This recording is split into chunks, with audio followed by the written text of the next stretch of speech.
از بدخشان می آییم. راه باریک است و بلند، کوه‌ها خاموشند اما گویی نگاه می کنند. در شمال شرقی افغانستان، جایی که آفتاب صبحگاهی آرام به دشت‌ها می‌تابد، سرزمینی هست که نامش با مهربانی مردمش گره خورده. کندز. اینجا طبیعت نه فقط پس زمین است، بلکه روح زندگی است. رودخانه کندز آرام در دل زمین جاری است، دشت‌های سبز در آغوش کوه‌های خاموش و بادهایی که گوی قصه های کهن را از قرنها پیش تا به امروز زمزمه میکنند.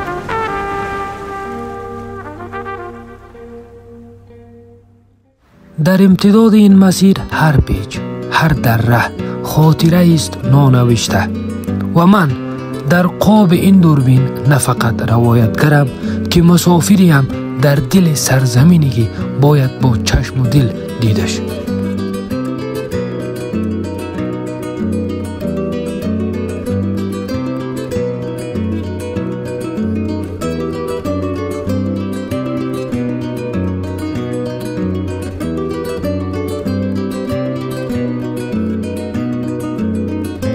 با کندز نزدیک می شویم.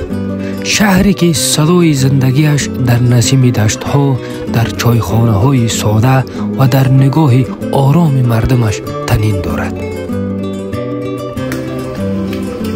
عید مبارک اکا جون. خسته نباشید، قربان شما. زنده باشید، سلامت باشید. این مستند فقط دیدن نیست، سفر است از دل تصویر به دل خاک و فرهنگ این سرزمین.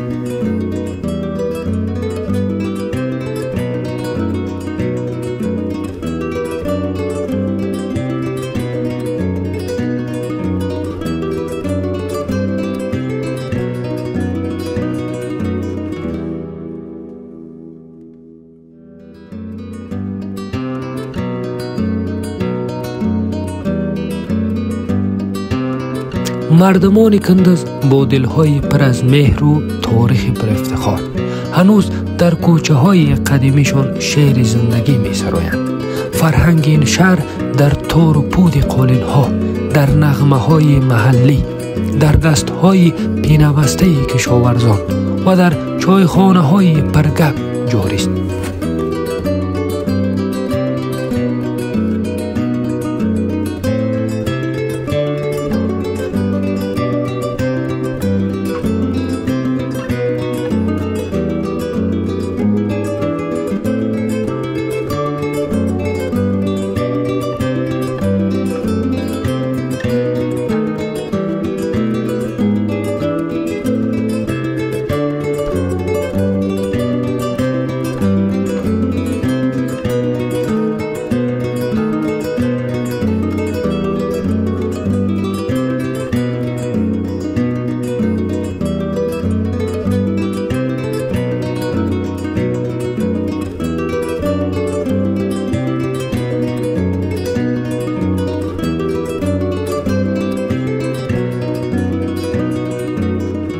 و آنگاه از شهر که دور شوی، دشت آبدان در آغوش زمین آرام گرفته است.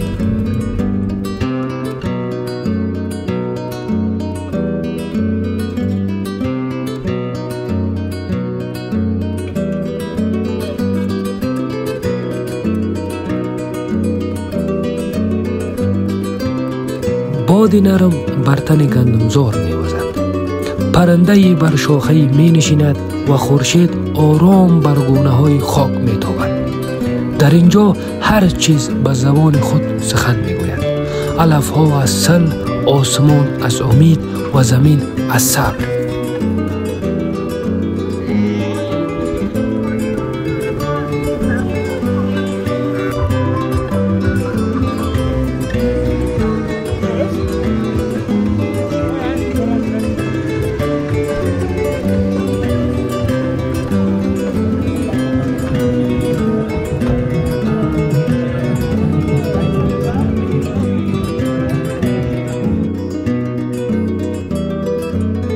دشت آبدان نه فقط منظره است زیبا، که مکانی است برای فراموشی خستگی ها و بازگشت به ریشه ها.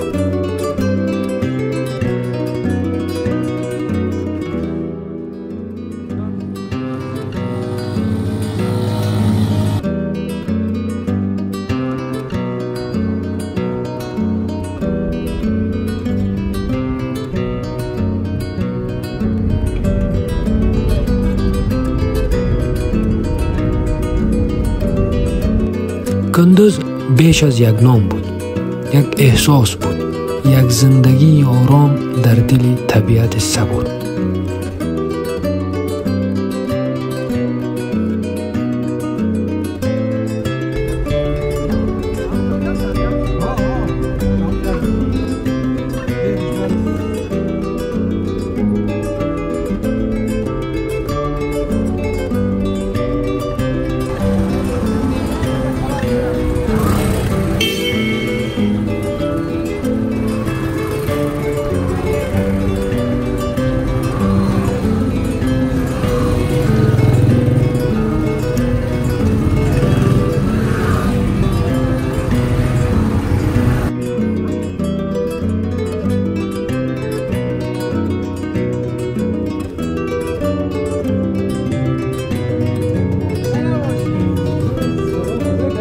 و حالا در واپسین لحظه های این سفر تصویری تنها چیزی که باقی میماند احترام است عمیق برای مردمی که به هیاهو زیبا زیستند.